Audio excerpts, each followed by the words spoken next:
Now in this figure, where the curve is? The curve is below the x-axis. Okay. So corollary 2 for the theorem is, if the curve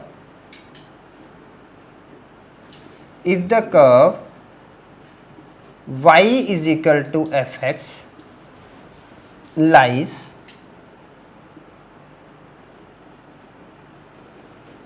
below the x-axis,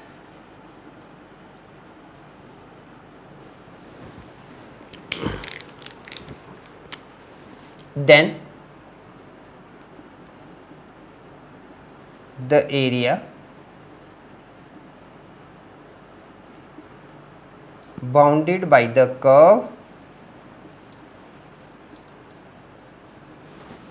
x-axis, the ordinates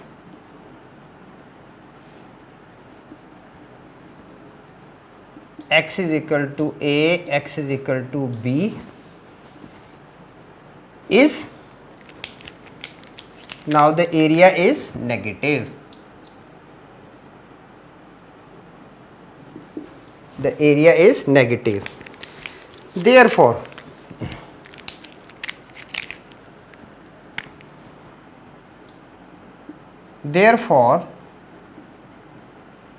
area is given by, now the area is given by absolute values for a to b y of dx. Is it clear? Where bar represents absolute value.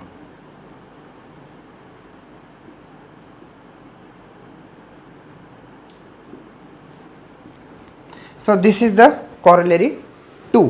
So now we have gone through the theorem, corollary 1 and corollary 2.